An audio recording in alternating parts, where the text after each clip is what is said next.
Cinderella.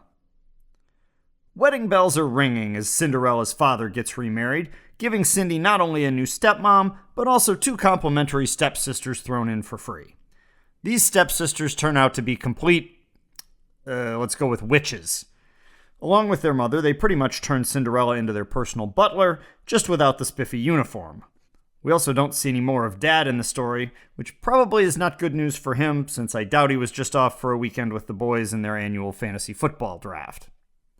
Anyway, one day everyone gets excited when word goes out that the hometown prince is holding a ball, including a contest featuring a top prize of becoming the prince's wife. Also, the runner-up will get a nice set of steak knives.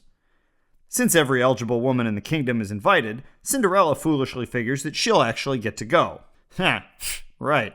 Her stepmom and stepsisters instead decide this would be the perfect weekend for Cinderella to wallpaper the living room, sweep the chimney, and clean the gutters, so she ain't going anywhere. Cinderella holds things together for a while, but as she puts away the carpet shampooer and gets ready to start defrosting the freezer, she finally bursts into tears. No sooner has she started to gush like Old Faithful when, boom! A boisterous and excessively cheery woman appears out of nowhere to shower Cinderella with unexpected gifts. So this was either her fairy godmother, or maybe Oprah. Unclear.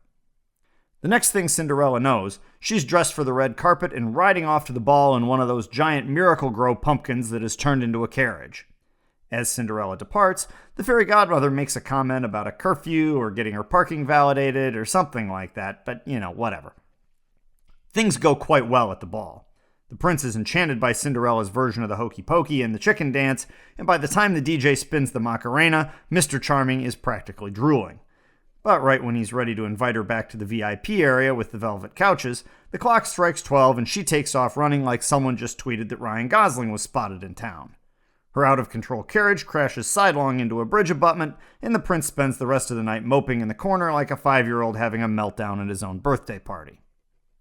The next morning, as the prince is helping his servant scrub the vomit off the ballroom floor, he notices that his mystery maiden has left behind one of her glass slippers. A clue. He immediately enlists the help of O.J. Simpson to help him find the girl, hoping to draw on O.J.'s extensive experience searching for the real killers. They take off on a cross-country expedition to identify the girl by having everyone with 2X chromosomes try on the slipper.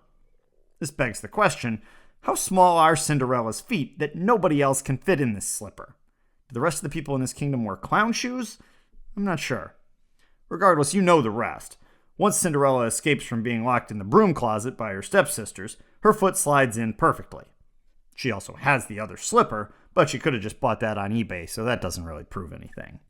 Since the prince's motto is apparently, if the shoe fits, marry it, he and Cinderella decide to take the pumpkin straight to Vegas to get hitched. Maybe they'll run into her dad at his fantasy draft.